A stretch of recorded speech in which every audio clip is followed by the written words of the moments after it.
Informer bino et comment nango devoir na biso yango topesi bino mbote pe boye malamu na magazine d'actualité na bino Zoom Congo Plus magazine ezwa nango charge ya ko bendela bino ba information ya musika na pembeni na Zoom Congo Plus zoomelage toujours magazine Zoom Congo Plus loko ezara toujours proche à population et kitaki na commune ya Selemba au précisément na sima ya prison centrale ya Makala kasi makambo emonaki kuna passe makasi na botema bozo ba détail na reportage eza signé Vives Tadila lokola magazine Zoom Congo Plus ezalaka toujours proche à population pour na koyeba ndenge et vivaka pendant la journée et kitaki awa na quartier Mwanantunu na commune ya Selemba au kasi likambo ya kokamwa population et vivaka bisika moko na ba fulu salité ndimelanga ke et kamwi biso makasi oyo eza plus grave eza ke pont oyo bozomona na bilili ba surnommé yango pont ya mai ya nie c'est-à-dire que tout fait nyonso oyo ba prisonnier ba bisumbaka elekaka nango awa en pleine journée bipai mususu solo bipai mususu bazolamba na bango biloko ya kolia et kamusi biso makasi soki ovandaka kote oyo koki kozwa typhoïde po solo oyo bimaka awa pardon tolukelango kombo na micro ya Zoom Congo Plus boyoka population ndenge ba déclarer atozala Selembao sima prison Makala Mwanantunu tozolo ba caméras ya ndenge na ndenge ba yako finika bataba dali wana me babeta kabiso kara me nyonso ba ka film babeta kabiso bakara siko ndenge za boepona bazobongisa ngo me ezo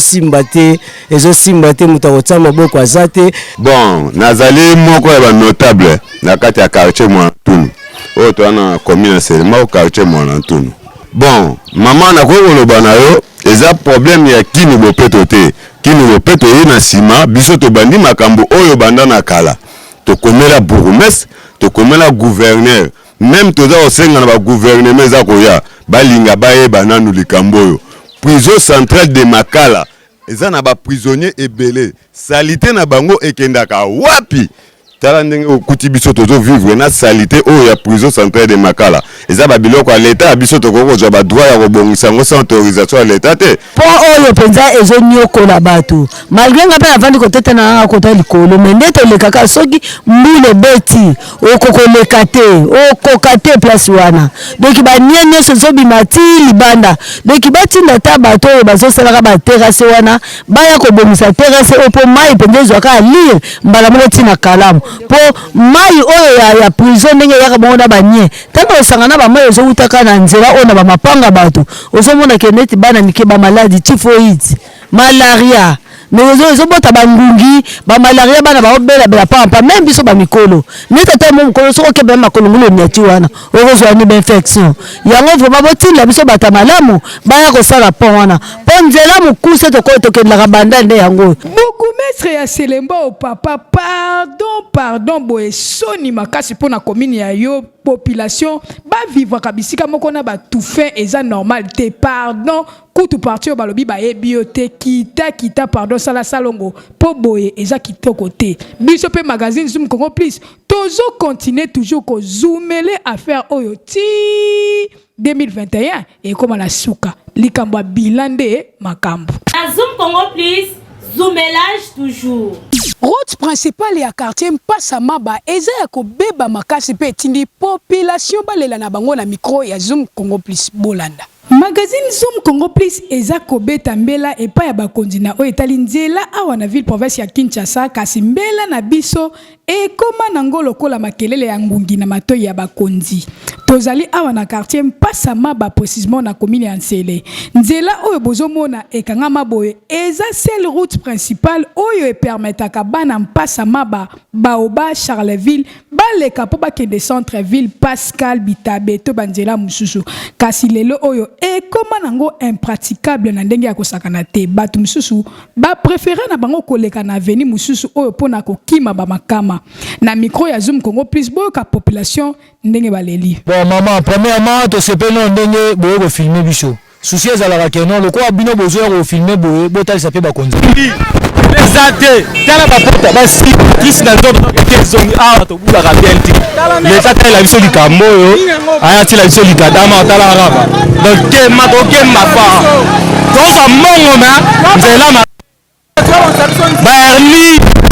yanga mo na nde to vivre to kemba pena o kemba to na ba député to na ba colonel ba jean pe baza ba tongi koto mais tande to kemba na nzela oyo vraiment mitu ekota na ngote mais to faciliter ba normal de transport pona ba moto yango mais yo mo penda mo na nde to kemba o mati pena ba mususo simbi bien te oko kibita ba to kwena bango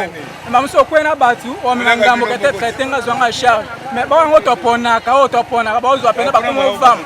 nzela ngoyo na intérêt na biso pona nzela ba mususo biso même ata nzela en travers nzela o pena nde to bando pona bango bien to pona to voter bango mais malonga ba sa biso mata à travers nzela ezate intérêt na biso eza pona bango te mais pona nzela on est to betala to voter bango ba bon sa biso nzela ba konza mboka ba batala pena pona mpasa ya munene nzela ya te. Bourgmestre ya sele pardon papa toyebi ke ba bureau na bino ekotaka climatiseur pe elalisaka bino mwa pongi kasi bana mpasa basengi olamuka po otela bango kaya nzela oyo olukela bango solution po boeza kofingisa commune na yo sala mwa eloko po population esepela kasi Zoom Congo Plus ekozumele nango affaire oyo ti yeso akozonga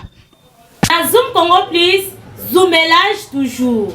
Totikala kaka na basango etali mpasa maba pona koyebisa bino ke population baleli courant fwe na fwe bongo régie des eaux kutu eyebi nango bango te bozo ba détail na reportage o eza signé Moussa Bea. Tozali na biso awa na kabeya kamwanga te to na mbujima ite kasi en pleine Kinshasa capitale ya République démocratique du Congo précisément na quartier mpasa maba na commune ya Ntsele. Population ya kote oyo bayebi na bango régie des eaux te kutu SNEL bosana na yo po kote yo courant eyebani te. Population babika kaka na ba mai ya forage e bongo soki oza na 200 francs te kita na yo libulu pe kuna il faut olamuka 5 heures po okanga mwa tour po soko la muki 6 heures okolele bele po okokuta lo moto ya batu déjà batondi awa na micro ya Zoom Congo Plus boka population ndenge balobi avena na comprendre te tozalaki na mo difficulté à mai to ebika ne ba tshiri so ba pompi ba kasi to bika na ba pompi ana dernièrement to moni so ba pompi ngo ba bloquer ngo ba mususu ba sana mikumba ba mususu ba sana bana o mona ke mo akita mai ezate ala pe na mongo to sa mai te ka ko me ba video ka tala ngoma mo sa semsa mati des fois zemi ko ko bima pe mama nanga non nde to sabo to souffra makasi na makambo ya mai to zo kemba nde to zaboye to ana courant te to ana mai te mboka oyo to ana aéroport awa nzela poto bato ba voyageaka mais eloko malonga esala mate to akala ko bato moto ana kati ya village to ebite so bino ko hotel biso dossier o so ne boyo sa bakonza mbo to loba mingi na bakonza mbo lo ba sala esafu to ebite soki ba kosunga biso nde to loba boyo so ba soutenir biso na nini to ebite mais to ana courant te to ana taka mai ezate to akana eloko ana ka moko e soutenir biso na sepeli bakonza mboka basunga biso ba soutenir biso batika biso boite na vraiment ça passe pour na biso la passe na passe awa banda to kota mai passe courant ko bakuta ta ulo bate nzela ndenge moko tuko zana burmese te to kutu siko nde to senga siko bakonzi soki penza solo ba moni biso zana chasa ndenge baninga bazalaka bakanisa biso nani so bato za penza na entrée na aéroport international za soni pona biso za soni je to senga na bakonzi bata le biso ndikambo so na kisha tubeto na mboka je to lokiso penza ba ibi so na kisha ndenge mainga bavandaka bakanisa biso atane eloko moko atanzela ya pamba parce que population ngai bana passe ya mai bana passe ya courant et sengeli gouvernement et ça la mieux possible et passe na courant na mai parce que population ko vivre sans mai té ngai na chef de quartier ya passe awa tout kudu koso ti ba obakuna mais bantu bazo souffrir bato tabla makolo mai bazo ba bidon. Papa Fachi Beton kota na yo likambo ya population ya mpasa maba po bourgmestre alala na epongi malili ya climatiseur ezo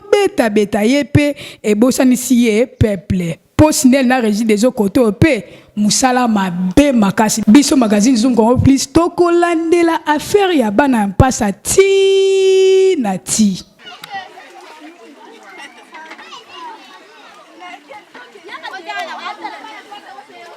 Na Zoom Congo Plus Zoumelage toujours. Tala ndenge tokomi na suka ba information na biso ya mokolo lelo nazaki na sengo makasi ya ko présenter yango pona bino lelo tikana pesa merci na équipe technique ba travailler au four et au moulin pona koma na banda kuna bino na sima ya caméra Vives c'est-à-dire la mwana suka ba leader nde azalaki wana na montage kaka ye moko Vives nde akokumbela yango avec impact ya idéologie to lo ba lisusu nini. Merci na DG Excellence Makusa balobi le grand coach et le pasteur de la communication yo mutozo formé biso kitoko boye poto telemato pesela na compte ya Zoom Congo Plus soki natangi ba komo na bango te ba ko sepela jamais na ngai bango banani Diogo Cristiano balobi CR7 muto atika bale na défaut et longo na petite sœur nanga moko propre Silamite et Kala audio pourquoi pas na Dieu levé chez la Nzambe ya ba mama. Merci na patience, merci na fidélité, merci na koyeba ke botonda na kameke liboso ba etendo ke na bino pona kolanda magazine na bino Zoom Congo Plus menga na bino toko kabwana soki mokete sans que tobeta cri de guerre na biso papa benga mama to beta cri de guerre na biso na magazine Zoom Congo Plus ya musika e koma rapembeni na Zoom Congo Plus na zozu ozozu toko zoomele bino ba information ti